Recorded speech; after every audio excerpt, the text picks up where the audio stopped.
The script is really the roadmap, but sometimes there's locations that are just too good to pass up. So, you kind of choose your poison. You take a look at the list of all of the vast locations and the producers, and everybody weighs in, and you try to make it as visually interesting as possible.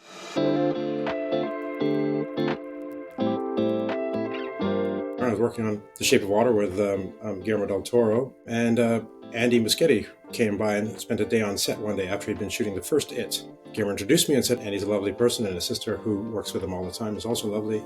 If you get a chance, you should work with him. And then, a couple years later, lo and behold, Barbara Muschietti called me and offered me the design job of It Chapter 2.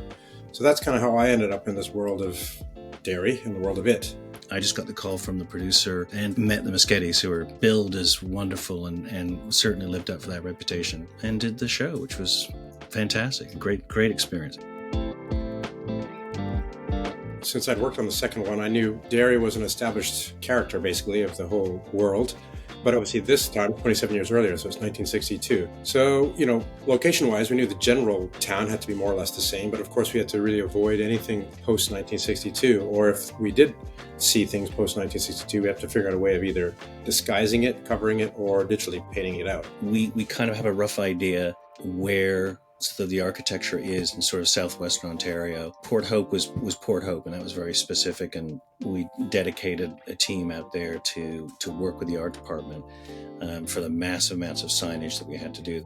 We dressed at least 35 stores, all the signage. We had to do interiors, full interiors of some, but mostly, just like 10 feet's worth or 8 feet's worth of interiors. Tim and Spencer Fisher, I would be remiss not to mention their names at this point. Spencer was our man in Havana who really basically moved there and sort of lived there for 3 months and did all the deals and was sort of, was spearheading all of that stuff. And Tim was pulling his hair out, Timothy Owen, the other location manager.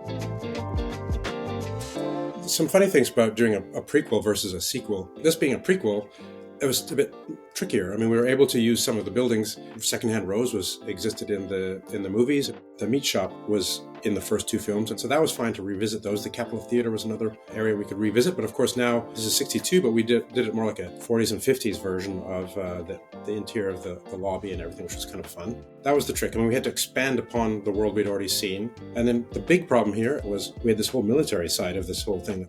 Canada is not like the US, where we don't have a massive military. We don't have a ton of old bases from during that Cold War time that are actually, disused now. The whole military side of the show is an amalgam between Camp Borden to the north of the city, and then also Downsview. Camp Borden was the biggest Air Force base, I think, in Canada at one time, but they don't have a runway anymore. There was a little strip of asphalt that was left that we got to drive our characters down, and they digitally added in the rest of the runway and the planes. But it was useful for the other parts of the base, like the barracks and the offices, the headquarters and everything like that, which we got some great establishing exterior shots, and then of course we recreated the interiors on stage.